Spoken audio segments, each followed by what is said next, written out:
After surgery, patients often found themselves paranoid, emotionally volatile, incontinent, and with severely impaired intelligence.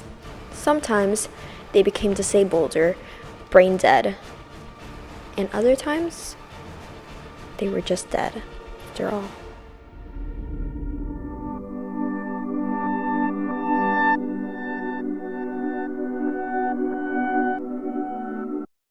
In the 1920s, Dr. Walter Freeman developed the prefrontal lobotomy to alleviate a variety of mental illnesses. However, the procedure usually failed to relieve the problems, but succeeded in leaving the patients mentally disabled. These consequences led to a debate over the efficiency of the procedure.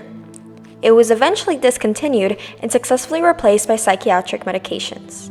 The reality is, this story begins way back in the 1800s. In Europe, thousands of mental patients were in mental asylums, yet they were withheld in terrible conditions.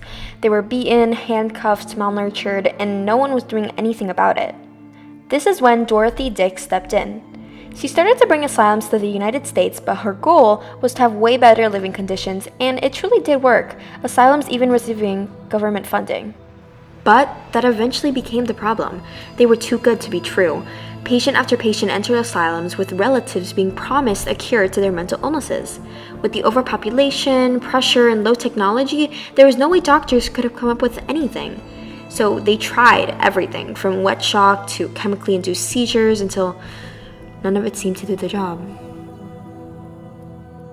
It was 1935, and two Yale physiologists, Carlisle Jacobson and John Fulton, presented a paper at the Second International Congress of Neurology. This paper explained an experiment in which scientists removed the frontal lobes of chimpanzees. It resulted in high cooperation when they were presented with tasks rather than the volatile way the chimpanzees had acted prior to the surgery. Portuguese doctor Egas Moniz picked up on this research and hypothesized that abnormal neural connections in mentally ill patients were in the frontal lobes. He began experimenting with this idea, and surely enough, Dr. Moniz received the Nobel Peace Prize for the leucotomy, now known as the lobotomy. Now, Dr. Walter Freeman. He was almost single-handedly responsible for spreading lobotomies throughout the entire United States. Freeman's grandfather was a famed surgeon, and he was longing to follow in his footsteps. So when this idea of lobotomies, a famous surgery that could cure all mental illnesses, was presented to Freeman, for lack of a better word, he latched onto it. When lobotomies were first invented, they were called prefrontal lobotomies. What the doctor would do is they would drill holes on both sides of the skull to access the frontal lobes. This took hours, however, so when Walter Freeman began practicing lobotomies, he took a completely different approach. That is when the transorbital lobotomy was invented. Doctors would use general anesthesia or electroshock a patient into unconsciousness, and then insert an ice pick-like object into the frontal lobe from the eyelid, as shown in the following example. A probe, or ice pick rather, would go through this top part of the orbit. It would then enter into the neurocranium, or the cranial vault, where it would meet the brain. The idea behind the transorbital lobotomy is to sever the connection between the thalamus and this area here called the prefrontal cortex. The prefrontal cortex is in charge of rational decision making and your personality. And in fact, it doesn't even fully develop until you're 25 years old. So what they would do is break through that orbital plate, which I'm obviously not going to puncture the brain here, but it would enter around this area, and then as it was in there, they would make a sharp 40-degree turn towards the midline. As to why a patient was receiving a lobotomy, there were a number of reasons as to why someone would be qualified for the operation. The brain's frontal lobe is the seat of its neuroses: juvenile distraction, mania, memory loss, lesbianism. All of these maladies can be subdued, if not reversed, by surgically disrupting a series of neural connections in the brain's white matter.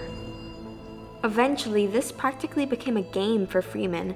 He would time himself to do faster lobotomies, do 2 at once, or even in a non-sterile or non-surgical place like his office. One time, he performed 228 lobotomies in a week and did 25 women in a single day. He would take pictures of patients before and after each operation and post them in newspapers so that the procedure would be popularized. Eventually, between the 1940s to the 1970s, 50,000 to 60,000 lobotomies had been performed across the country. Although it may seem like a common day-to-day procedure, the results of lobotomies were unbelievable. Take Henry Molaison, for example. After being struck by a person on a bike at the age of 15, he struggled with 40-second-long seizures and lost complete control of his bowel.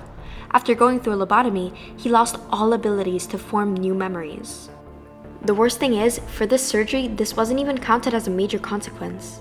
If the operator struck a single wrong chord, the patient could become disabled or brain dead.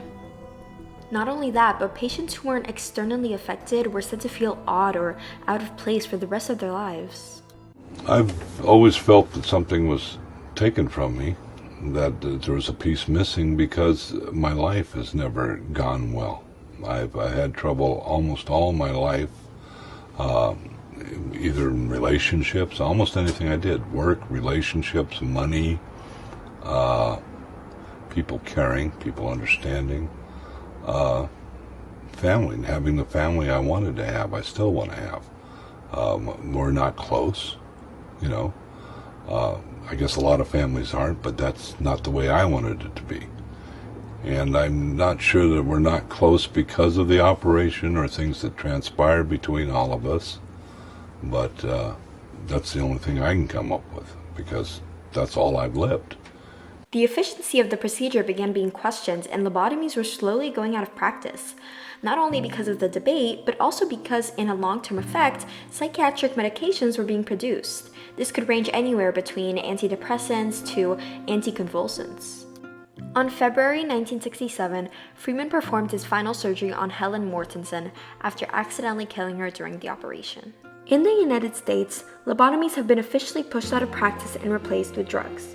Although unfortunately many people had to face the consequences of lobotomies, in the long run they did play a vital role in the mass production of medications for the mentally ill. I mean, who knows? Maybe Freeman was trying to help the mentally ill. Maybe all he wanted was a shot at fame. Or maybe he wished evil upon his patients all along. Who knows?